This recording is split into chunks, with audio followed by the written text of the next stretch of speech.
December 16, 1944, 5:30 a.m. The Ardennes Forest, Belgium. Temperature, 8 degrees below freezing. German Panzergrenadiers of the 12th SS Panzer Division surged through pre-dawn darkness, their half-tracks grinding over frozen mud and shattered pine. Fog blankets the forest floor like a shroud. This is WWII AM Rheinwatch on the Rhine. Hitler's last desperate gamble to split the Allied front and seize Antwerp. For 3 hours, the assault has rolled forward almost unopposed. American positions buckle. Radio nets crackle with panic. Green troops from the 106th Infantry Division, many who arrived in theatre only days before fleet eastward or surrender in clusters. Hands raised against the silhouettes of Tiger tanks. U.S. Army After Action Report. 106th Infantry Division, December 1944. But then, at 6:47 a.m., something changes.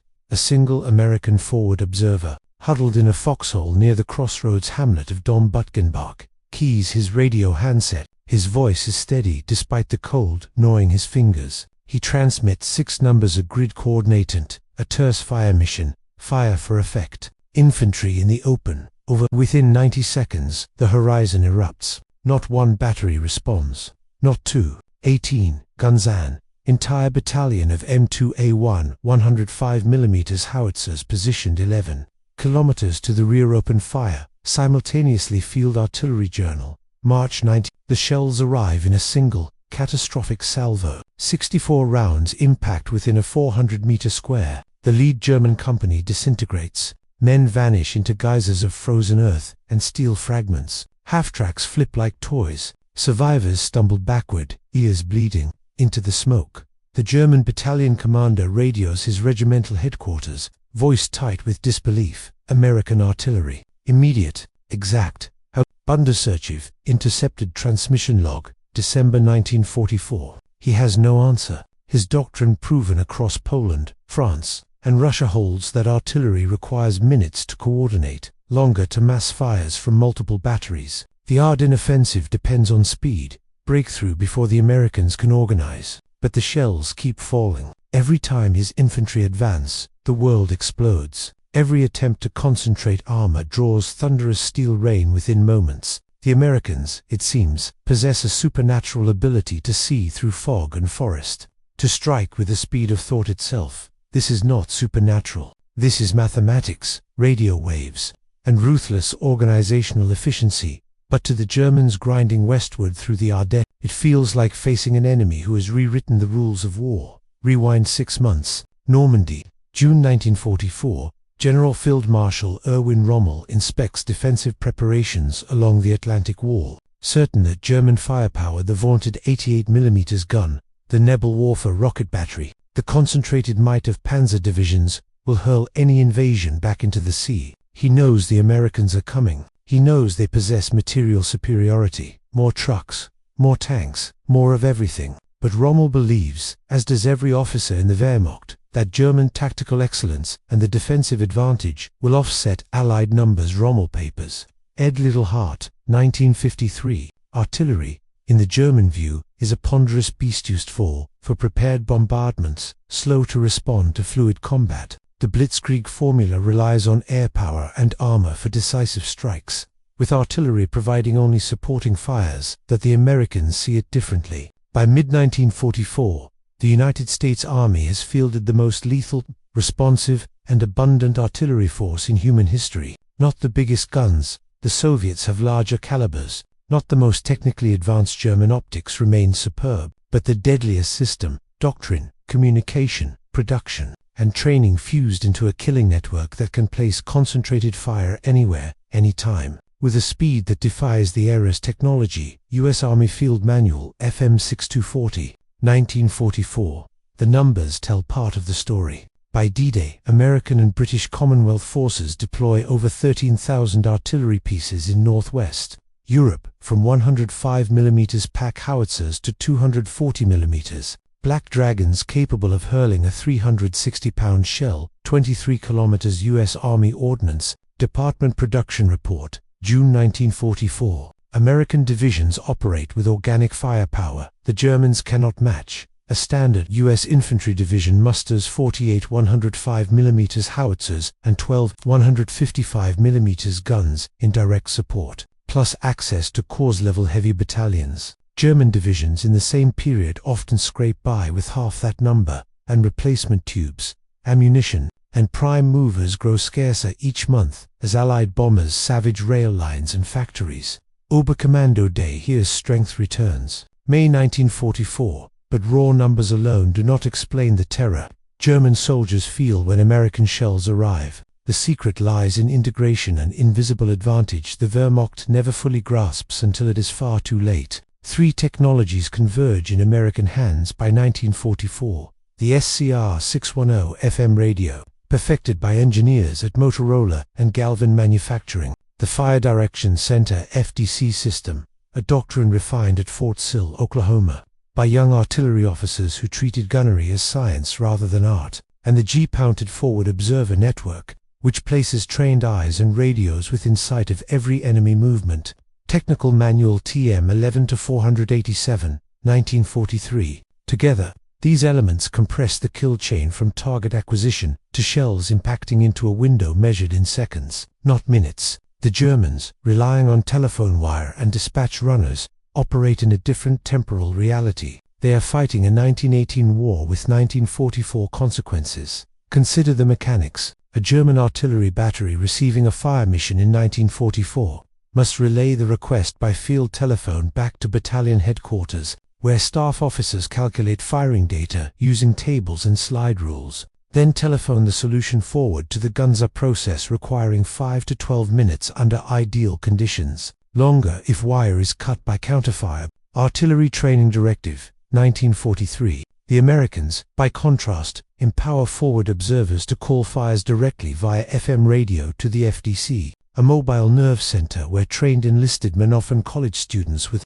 aptitude for mathematics, use graphical firing, tables and mechanical calculators to compute solutions for multiple batteries simultaneously. The FDC can mass fires from battalions across an entire division in under 3 minutes. Time of flight from trigger pull to impact, 32 seconds for a 105mm shell at maximum range. Field Artillery School, Fort Sill, Gunnery Tables, 1943. From the German perspective, it is as though American shells arrive before the request is even made, and then there is coordination.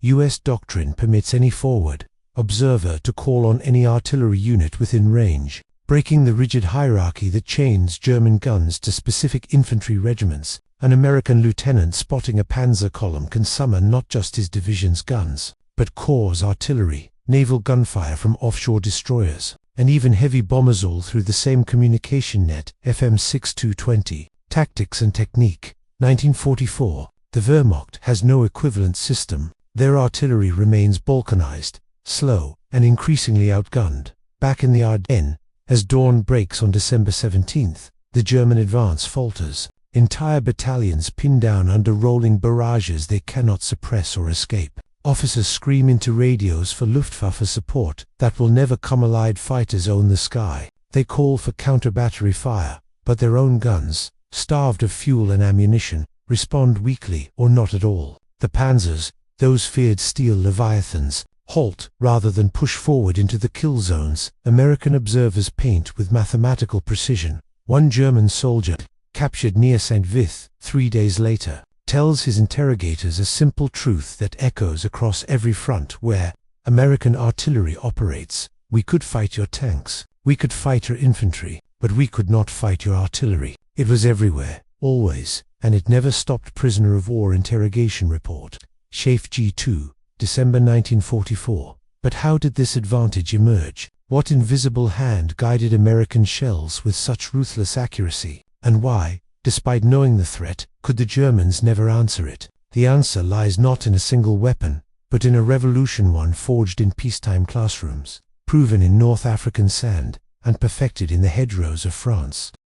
The revolution begins not with a weapon, but with a frequency. In 1940, as Wehrmacht panzers roll through France and the British Expeditorate evacuates Dunkirk, a team of engineers at Galvin Manufacturing Corporation in Chicago later known as Motorola, completes field tests on a portable radio transmitter operating in the frequency modulation spectrum, FM, not AM. Motorola Corporate History Archive, 1940. The distinction seems trivial to laymen. Two artillery officers, it changes everything. Amplitude modulation, the standard for military radio since the Great War, suffers from atmospheric interference, limited range, and vulnerability to terrain masking. FM signals, by contrast, cut through static, maintain clarity over broken ground, and resist jamming. Most critically, FM allows multiple units to operate on separate channels without crosstalk.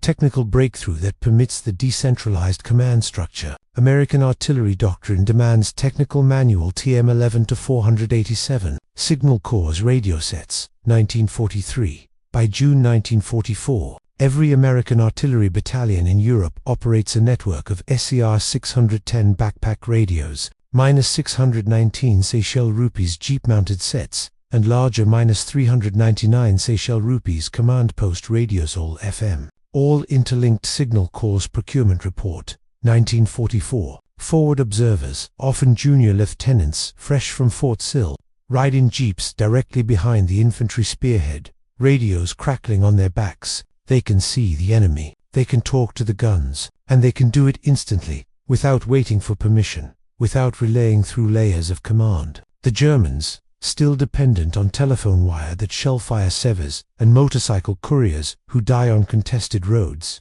fight in communicative darkness. When a German battalion commander loses wire contact with his guns, a common occurrence under American counter-battery fire, his artillery falls silent. When an American forward observer loses his radio, he grabs another from the nearest jeep and keeps calling fires after action review. 2nd Armored Division, July 1944. But radios alone do not explain the killing efficiency. The second component, the fire direction center, transforms artillery from a blunt instrument into a surgical strike system. Picture a canvas tent or commandeered farmhouse 2 kilometers behind the front lines. Inside, a half-dozen men clustered around a plotting board, a large gridded map covered in acetate, marked with grease pencils in red, blue, and black. This is the FDC, the brain of the American Artillery Battalion, FM 6240. Field Artillery Field Manual, Firing, 1944. When a forward observer radios a fire mission,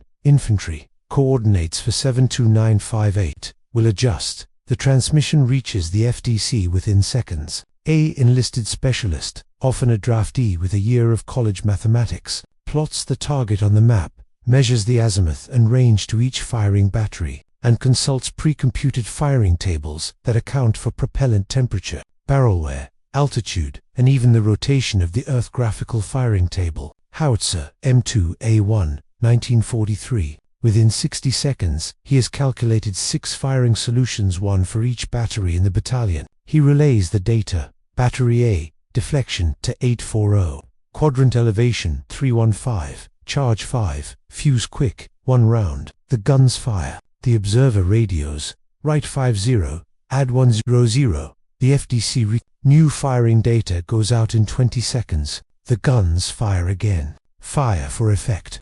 All 18 guns in the battalions, sometimes 36, sometimes 54, as additional battalions join the mission.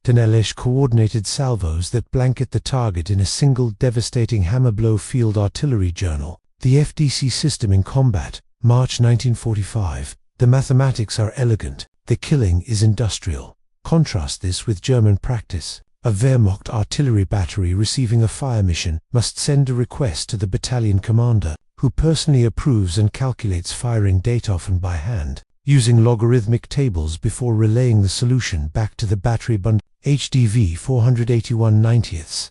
Artillery Manual, 1940. The process privileges centralized control over speed. It assumes time to deliberate. On the static Eastern Front or in prepared defenses, this works adequately. Against a fast-moving American advance, supported by forward observers who can shift fires from one target to another every 90 seconds, it fails catastrophically. German batteries often receive firing solutions for targets that no longer exist. American guns hit targets that existed 30 seconds ago.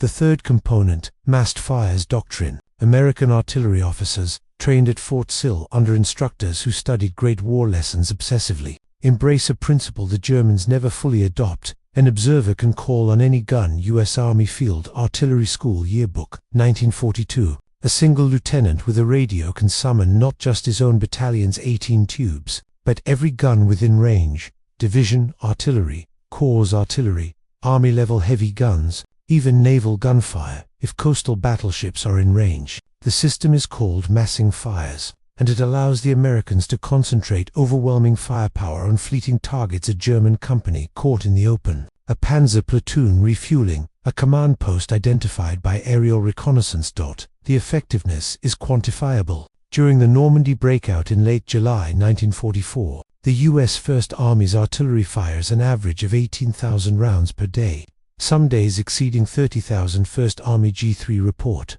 July 1944. German divisions in the same sector report to OKW that American artillery fire is unceasing, precise, and overwhelming, responsible for 60% of casualties in some units. Oberkommando der Wehrmacht Daily Situation Reports, July 1944. Captured German officers, interrogated by Allied intelligence, describe a phenomenon they term Fuhr Walls fire, roller creeping barrage that advances exactly 50 meters every 3 minutes, coordinated with infantry and armor assaults, impossible to escape and impossible to counter. Schaeff interrogation summary, No. 47, August 1944. But the true test comes not in Normandy's head, but in the frozen hell of the Hirchen Forest, November 2, 1944, 0630 hours. The Hirchen Forest, Germany. Elevation, 400 meters. Weather, freezing rain. Visibility under 50 meters. The U.S. 28th Infantry Division, the Keystone Division, Pennsylvania. National Guardsmen with a red Keystone shoulder patch launchers, an assault toward the town of Schmidt, a miserable cluster of stone houses perched on a ridgeline that dominates the approaches to the Roe River. Dam's 28th Infantry Division after action report, November 1944. The terrain is a defender's dream. Dense evergreen forest, steep ravines, fire breaks choked with felled timber. The German settlements of the 275th and 89th Infantry Divisions, reinforced by engineers and assault gun detachments, have prepared the ground for weeks, sighting interlocking machine gun nests, pre-registering mortar fires, and mining every trail. 74 Corps War Diary, November 1944. They expect the Americans to attack. They expect to stop them with conventional defenses.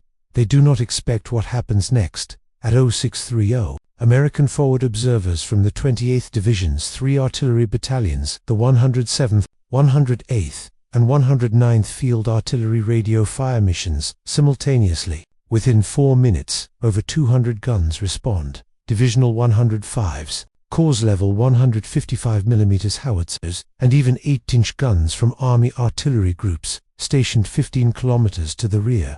Corps Artillery Coordination Log. The 7th Corps, November 1944. The barrage lasts 17 minutes. 1,200 rounds impact a forested area measuring 1 square kilometer. Trees explode into splinters. Foxholes collapse. A German company commander later describes the experience in his diary. The forest became a slaughterhouse. We could not hear our own voices. Men bled from their ears. When the shelling stopped, half my company was gone, not dead, simply gone, vaporized or buried. Bundeswehr. Personal diary, Hauptmann Wilhelm Braun, 275th Infantry Division, recovered post-war.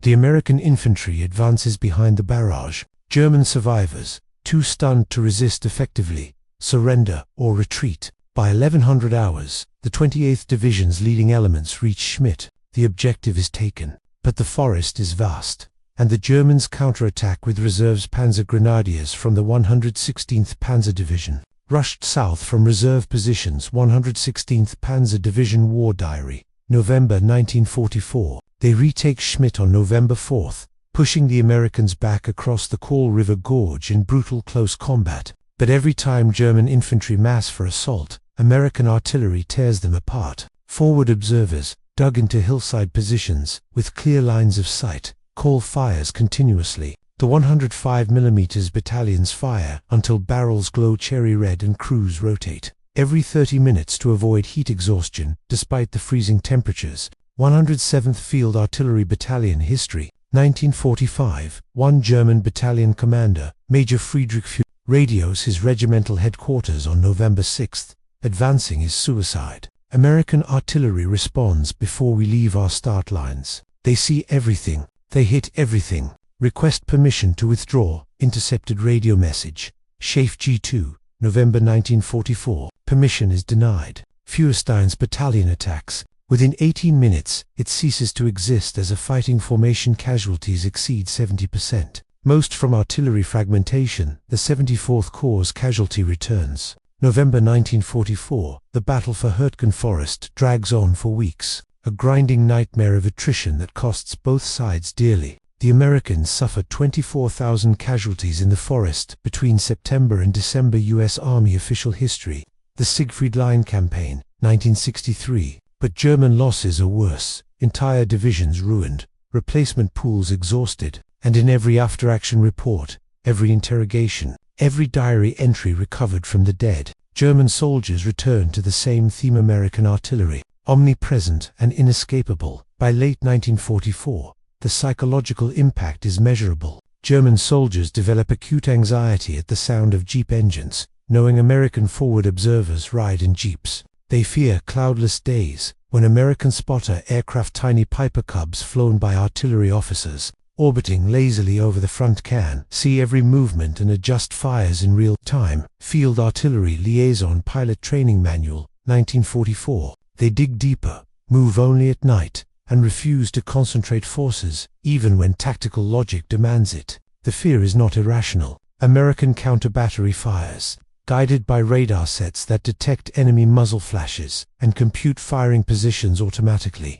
destroy German guns within minutes of their first shot. SER 584 Radar Technical Manual, 1944. Captured German artillerymen tell interrogators they are permitted only 3 rounds per mission before displacing any more. An American shells arrive on their position. POW Interrogation Report, No. 134. December 1944. The Wehrmacht has no answer. Their artillery remains competent but outmatched, their radios inferior, their doctrine too rigid, and their industrial base, hammered by strategic bombing, cannot replace losses. American factories, untouched by war, produce over 100,000 artillery pieces between 1941 and 1945, more than Germany, Japan, and Italy combined. U.S. War Production Board, Final Report, 1946. But production means nothing without the men to use it, and in that, too, the Americans hold an edge the Germans cannot replicate. By January 1945, the arithmetic of annihilation has become undeniable. Across the Western Front, from the frozen Ardennes to the flooded Ruhr Valley, German commanders compile casualty reports that tell the same story in blood and statistics. The 326th Volksgrenadier Division, shattered during the Bulge, attributes 74% of its losses to artillery fire, not tanks, not infantry, not airstrikes. 326th VGD, Medical Officer Report, January 1945. The 352nd Infantry Division, defending the approaches to the Rhine, reports that entire companies disintegrate under American barrages before ever seeing an enemy soldier. 352nd ID War Diary, February 1945. An internal Wehrmacht study, circulated among Corps commanders in March, concludes bluntly, American artillery superiority has rendered maneuver warfare impossible. We cannot concentrate forces without inviting immediate destruction. We cannot counterattack without accepting prohibitive losses. The enemy has achieved fire dominance that nullifies our tactical advantages. Oberkommando Day here's tactical assessment. March 1945. Nara erge 242.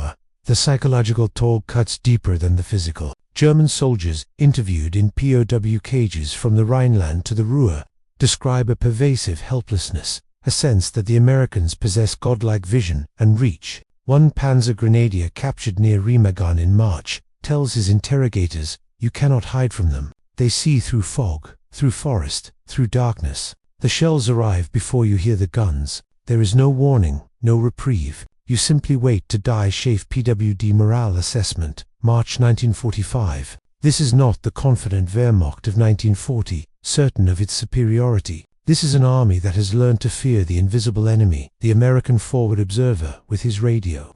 Unseen but omnipresent, calling down thunder.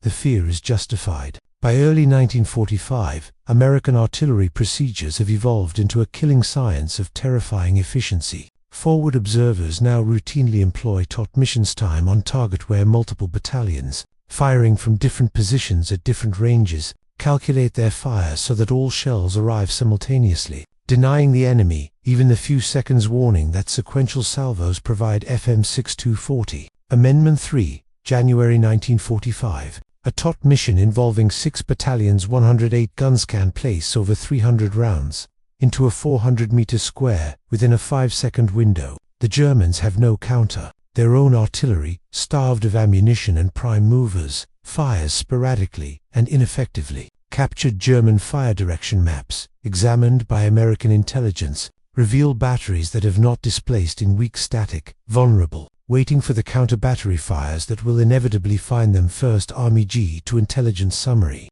February 1945. But the men behind the guns deserve equal measure in this reckoning. The American artilleryman of 1945 is a product of industrial education and meritocratic selection. Many are draftees, pulled from colleges and high schools, chosen for artillery duty because they demonstrated aptitude in mathematics or technical subjects. U.S. Army Personnel Selection System Report, 1944. They train for months at Fort Sill, Fort Bragg, or Fort Lewis, drilling endlessly on fire direction procedures, radio protocols, and mechanical calculation. They learn to operate in teams where every man knows every job. If the FDC chief is killed, the assistant takes over without missing a beat. If the radio operator falls, the observer operates the set himself. Redundancy and cross-training create resilience the Wehrmacht's rigid specialization cannot match. Behind the front, in the massive logistics apparatus that feeds the guns, other unsung men ensure the system never fails.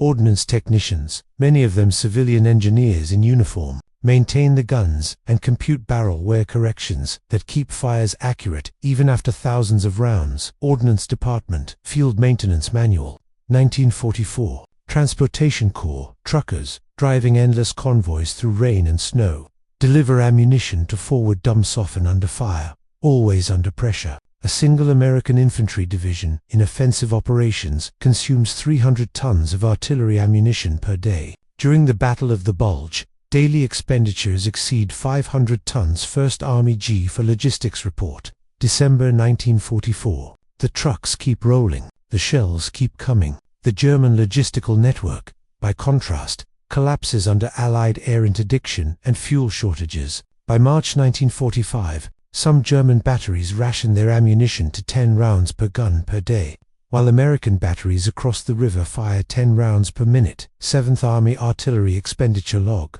March 1945. This industrial endurance shapes campaigns at the strategic level. When the U.S. Third Army pivots north to relieve Bastogne in late December 1944, General George S. Patton's artillery over 300 guns displaces over 100 kilometers in under 48 hours, reorients and resumes massed fires against German forces besieging the town. Third Army After-Action Report, December 1944. The maneuver requires not just mobility. American guns are towed by trucks, not horses, but also radio coordination that allows batteries to march, halt, unlimber, and fire without lengthy survey or registration. German artillery, still dependent on animal transport for many units, cannot reposition so quickly. Patton's counterattack succeeds in part because his guns arrive before the Germans expect them, placing fires that shatter blocking positions and open corridors for his armor. Patton, War as I Knew It,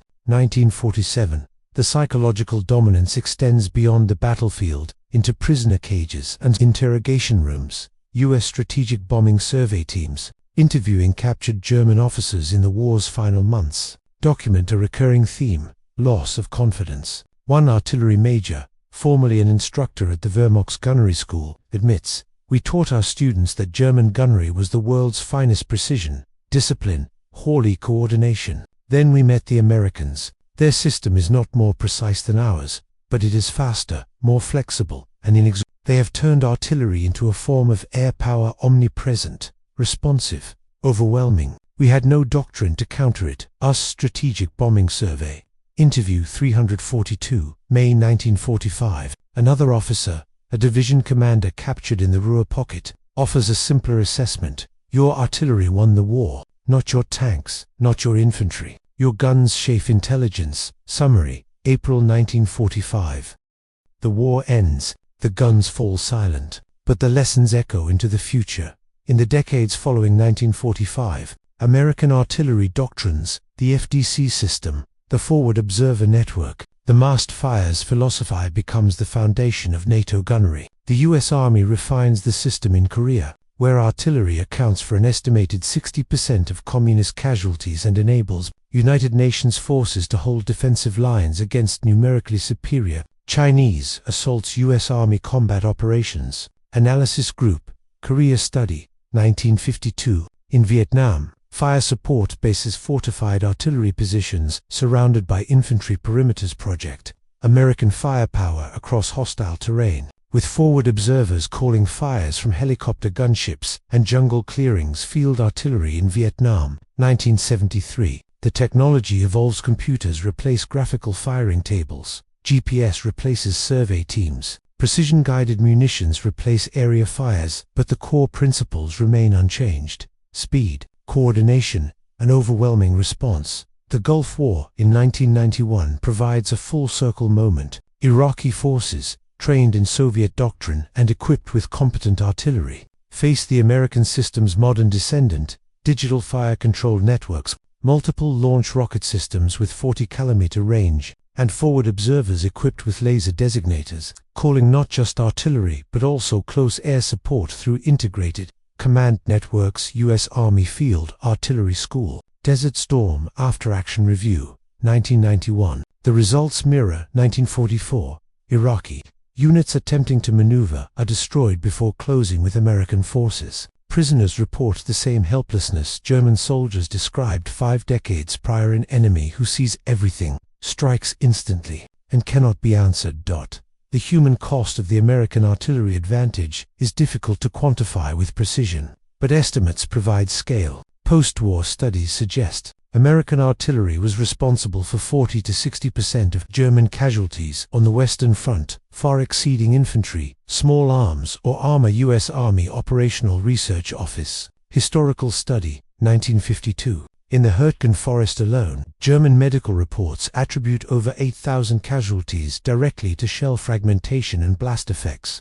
74 Corps Medical Summary, November-December 1944. These are not abstractions. They are men obliterated in forests, buried in rubble, or left maimed in aid stations, overwhelmed by the sheer volume of wounded. The efficiency of killing, while tactically decisive, carries a moral weight that post-war armies grapple with. The industrialization of death, reduced to grid coordinates and firing tables. Yet the men who made the system work, the forward observers who braved enemy fire to call missions, the FDC crews who calculated under pressure, the gun crews who fired until their hands bled, the truckers who delivered shells through enemy artillery, the engineers at Motorola, and the planners at Fort Sill.